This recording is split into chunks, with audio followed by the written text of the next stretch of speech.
Hello guys, क्या हाल चाल है। आज हम टॉप 2015 जीके के क्वेश्चन को देखने वाले हैं जो सभी कॉम्पिटिटिव एग्जाम के लिए अति महत्वपूर्ण है।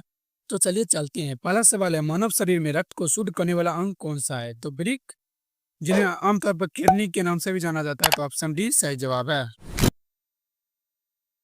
दूसरा सवाल है, पौधों में भोजन का परिवहन किसके द्वारा होता है? तो फ्लोएम के द्वारा पौधों में भोजन का परिवहन होता है। तो ऑप्शन बी सही जवाब है।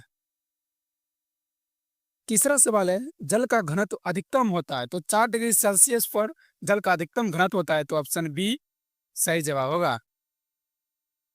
चौथा सवाल है, पृथ्वी अपनी धुरी पर कितने समय में एक चक्कर पूरी करती है? तो 24 घंटे में पृथ्वी अपनी धुरी पर एक चक्कर पूरी करती है। तो ऑप्शन ए सही जवाब है। अगला प्रश्न है, मानसून भारत में कब आता है? तो गर्मियों में मानसून भारत में आता है। तो ऑप्शन बी सही जवाब है। छठा सवाल है, गंगा और यमुना नदी का संगम कहाँ होता है? तो प्रयागराज में गंगा और यमुना नदी का संगम होता है। तो ऑप्शन बी सही जवाब है। अशोक का प्रसिद्ध शिलालेख किस लिपि में लिखा गया है? तो ब्राह्मी लिपि में अशोक का शिलालेख लिखा गया है। तो ऑप्शन ए सही जवाब है। आठवां सवाल है, भारत छोड़ो आंदोलन कब हुआ था? तो 1942 में भारत छोड़ो आंदोलन हुआ था। तो ऑप्शन सी सही जवाब है। नौवां सवाल है, भारतीय संविधान कब लागू हुआ था? तो 26 जनवरी 1950 को भारतीय संविधान लागू हुआ था। तो ऑप्शन बी सही जवाब है। 10वां सवाल है, भारत में संसदीय प्रणाली किस देश से ली गई है? तो ब्रिटेन से भारतीय संविधान में संसदीय प्रणाली ली गई। तो ऑप्शन बी सही जवाब है। 11वां सवाल है, भारत में पंचवर्षीय योजना का शुभारंभ कब हुआ था? तो 1951 में भारत में पंचवर्षीय योजना का शुभारंभ हुआ था। तो ऑप्शन बी सही जवाब है। 12वां सवाल है, भारतीय रिजर्व बैंक की स्थापना कब हुई थी? तो 1935 में भारतीय रिजर्व बैंक आरबीआई की स्थापना हुई थी। तो ऑप्शन ए सही जवाब है।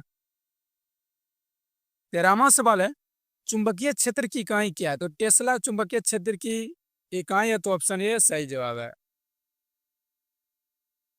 अगला प्रश्न है, प्रकाश का अपवर्तन किस कारण होता है? तो माध्यम का परिवर्तन के कारण प्रकाश का अपवर्तन होता है। तो ऑप्शन बी सही जवाब है। 15वां सवाल है, फ्रांसीसी क्रांति कब हुई थी? तो 1789 में फ्रांसीसी क्रांति हुई थी। तो ऑप्शन बी सही जवाब है। 16वां सवाल है, औद्योगिक क्रांति का प्रारंभ किस देश में हुआ था? तो ब्रिटेन में औद्योगिक क्रांति का शुरुआत हुआ था। तो ऑप्शन सी सही जवाब है। 17वां सवाल है, चंद्रगुप्त मौर्य को सिंहासन पर बैठाने और मौर्य समाज की स्थापना में किसका प्रमुख योगदान था? तो विष्णुगुप्त या चाणक्य का महत्वपूर्ण योगदान था। तो ऑप्शन ए सही जवाब है। 18वां सवाल है, इंकलाब जिंदाबाद का नारा किसने दिया था? तो भगत सिंह ने इंकलाब जिंदाबाद का नारा दिए थे। तो ऑप्शन बी सही जवाब है। 20वां सवाल है, कौन सा शहर भारतीय राष्ट्र स्वतंत्रता आंदोलन के दौरान साबरमती आश्रम के लिए प्रसिद्ध था? तो अहमदाबाद इसका सही जवाब हो जाएगा। तो ऑप्शन बी सही जवाब है। 20वां सवाल है, जालियांवाला बाग हत्याकांड कब हुआ था? तो 1919 में जालियांवाला बाग हत्याकांड हुआ था। तो ऑप्शन ए सही जवाब है। 21वां सवाल है, भारत को इंडिया नाम किसने दिया था? तो हेरोडोटस ने भारत का नाम इंडिया नाम दिया था। तो ऑप्शन सी सही जवाब है। 22वां सवाल है, भारत का नाम भारत क्यों रखा गया था? तो सम्राट भरत के नाम पर भारत का नाम भारत रखा गया। तो ऑप्शन डी सही जवाब है। 23वां सवाल है, रामायण काल में भारत का नाम क्या था? तो जम्बू द्वीप रामायण के काल में भारत का नाम था। तो ऑप्शन डी सही जवाब है। 24वां सवाल है, भारत का राष्ट्रीय पर्व क्या है? तो स्वतंत्रता दिवस, गणतंत्र दिवस और गांधी जयंती, ये तीनों ही भारत का राष्ट्रीय पर्व है। तो ऑप्शन डी सही जवाब है। 25वां सवाल है, भारत के प्रथम राष्ट्रपति कौन थे? तो डॉक्टर राजेंद्र प्रसाद भारत के प्रथम राष्ट्रपति थे। तो ऑप्शन बी सही जवाब है।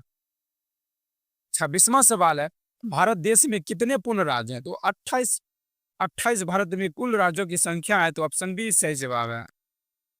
27वां सवाल है, भारत का सबसे बड़ा राज्य कौन है? तो राजस्थान क्षेत्रफल की दृष्टि से भारत का सबसे बड़ा राज्य है। तो ऑप्शन डी सही जवाब है। 28वां सवाल है, जनसंख्या की दृष्टि से सबसे बड़ा राज्य कौन सा है? तो उत्तर प्रदेश जनसंख्या की दृष्टि से सबसे बड़ा राज्य है, तो ऑप्शन ए सही जवाब है। 29वां सवाल है, भारत के अंतिम हिंदू राजा कौन थे? तो राजा धीरेन्द्र चंद्र देव, तो ऑप्शन सी सही जवाब है। 30वां सवाल है, भारत में सबसे अधिक वर्षा वाला राज्य कौन सा है? तो मेघालय भारत में सबसे अधिक वर्षा वाला राज्य, तो ऑप्शन बी सही जवाब है। अगला प्रश्न है, मुगल वंश की स्थापना किसने की थी? तो बाबर ने 1526 में लोधी वंश के अंतिम शासक इमाम लोधी को हराकर मुगल वंश की स्थापना की थी, तो ऑप्शन बी सही जवाब है। 32वां सवाल है, मुगल वंश का सबसे प्रख्यात राजा कौन था? तो अकबर मुगल वंश का सबसे विख्यात मशहूर राजा में से एक था, तो ऑप्शन ए सही जवाब है। अगला प्रश्न है, भारत का अंतिम मुस्लिम शासक कौन था? तो बहादुर शाह जफर भारत का अंतिम मुस्लिम शासक था, तो ऑप्शन बी सही जवाब है। अगला प्रश्न है, भारत का राष्ट्रीय प्रतीक क्या है? तो अशोक स्तंभ भारत का राष्ट्रीय प्रतीक है, तो ऑप्शन सी सही जवाब है। 35वां सवाल है, भारत का राष्ट्रीय ध्वज क्या है? तो तिरंगा भारत का राष्ट्रीय ध्वज है, तो ऑप्शन बी सही जवाब है। 36वां सवाल है, देश में सबसे ज्यादा बोली जाने वाली भाषा कौन सी है? तो हिंदी भारत में सबसे बोले जाने वाली भाषा में से एक है, तो ऑप्शन ए सही जवाब है। 37वां सवाल है, भारत में सबसे ज्यादा बोली जाने वाली दूसरी भाषा कौन सी है? तो बंगाली भारत में दूसरी सबसे अधिक बोली जाने वाली भाषा में से एक है, तो ऑप्शन डी सही जवाब है। अगला प्रश्न है, भारत के वर्तमान राष्ट्रपति कौन है? तो ऑप्शन ए द्रौपदी मुर्मू वर्तमान में भारत के राष्ट्रपति है, तो ऑप्शन ए सही जवाब है। अगला प्रश्न है, राम मंदिर को किसने तोड़ा था? तो बाबर ने राम मंदिर को तोड़ डाला था, तो ऑप्शन बी सही जवाब है। अगला प्रश्न है, अंग्रेजों ने किस कानून को काला कानून कहा? तो रोलैक्ट एक्ट को अंग्रेजों ने काला कानून के नाम दिए थे, तो ऑप्शन ए सही जवाब है। 41वां सवाल है, भगत सिंह के साथ किस किस को फांसी दी गई थी? तो राजगुरु और सुखदेव को 23 मार्च 1931 को फांसी दी गई थी, तो ऑप्शन डी सही जवाब है। 42वां सवाल है, देश के पहले गृह मंत्री कौन थे? तो सरदार वल्लभ भाई पटेल भारत देश के पहले गृह मंत्री थे, तो ऑप्शन डी सही जवाब है। अगला प्रश्न है, लोधी वंश की स्थापना किसने की थी? तो बहलोल लोधी जो लोधी वंश के संस्थापक थे, तो ऑप्शन बी सही जवाब है। 44वां सवाल है, मौर्य साम्राज्य के संस्थापक कौन थे? तो चंद्रगुप्त मौर्य मौर्य समाज के संस्थापक थे, जिन्होंने 321 ईसा पूर्व में मौर्य समाज की नींव रखी थी, तो ऑप्शन ए सही जवाब है। 45वां सवाल है, गुप्त वंश की स्थापना किसने की थी? तो श्री गुप्त ने गुप्त वंश की स्थापना की थी, तो ऑप्शन बी सही जवाब है। 46वां सवाल है, ताजमहल का निर्माण किसने करवाया था?